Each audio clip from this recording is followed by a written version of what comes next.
অগ্নিকাণ্ড কাপড়ের দোকান ও গোয়াল ঘরে আগুন নেভাতে দমকলের একটি ইঞ্জিন, ক্ষতিগ্রস্ত হয়েছে বাড়ি এবং দোকানের লক্ষাধিক টাকার সামগ্রী।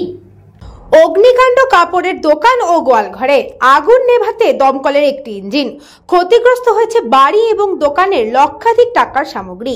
ঘটনাটি ঘটেছে পশ্চিম মেদিনীপুর জেলার চন্দ্রকোনা থানার গুয়াডাঙ্গা গ্রামে। আগুন লাগার ঘটনায় জানাজানি হতেই স্থানীয়দের তৎপরতায় কাপড়ের দোকানে থাকা জিনিসপত্র সরিয়ে নিয়ে প্রাথমিকভাবে আগুন নেভানোর চেষ্টা করা হয়। খবর দেওয়া হয় চন্দ্রকোনা থানা ও দমকল বাহিনীকে। পুলিশ প্রশাসন ও দমকল বাহিনী ঘটনাস্থলে এসে উপস্থিত হয়ে আগুন নেভানোর কাজে হাত লাগায়। তার পাশাপাশি খবর পেয়ে ঘটনাস্থলে উপস্থিত হয় ভগবন্তপুর ১ নম্বর গ্রাম পঞ্চায়েতের প্রধান। অবশেষে দীর্ঘ বেশ কয়েক ঘন্টার অতিক্রান্ত হবার পরে দমকল বাহিনী ও স্থানীয় বাসিন্দাদের তৎপরতায় নিয়ন্ত্রণে আসে আগুন। গোয়াডাঙ্গা তেঁতুলমুড়ি গ্রামে ওই রাসবিহারী পান তার বাড়িতে আগুন লেগে গেছে এবং এই খবর পাওয়ার সাথে সাথে আমরা এসে গ্রামবাসীর তৎপরতায় আগুন কিছুটা নিয়ন্ত্রণে আনি এবং তারপরে বিডিও সাহেব, এমএলএ সাহেব এবং ওসি সাহেবকে খবর দিই।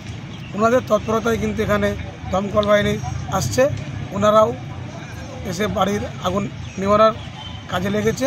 যদিও ক্ষয়ক্ষতি হয়েছে লক্ষাধিক টাকার বলে অনুমান করছেন স্থানীয় এলাকার মানুষেরা। ঘটনাটা এখানে সকালেতে উনানের পাঁচ ফেলা হয়েছিল গোয়ালঘরের পাশে, সেই পাঁচ থেকেই এই আগুনের লাগে। গোয়ালের মধ্যে খড় ছিল, তিল কাঁচকা ছিল, সেখানে আগুন লেগে যায় এবং আগুন দ্রুতক্রমে ছড়িয়ে পড়ে ঘরের মধ্যে এবং যে অ্যাডভাস্টারের কাঠামো ছিল সেই কাঠে আগুন লাগে।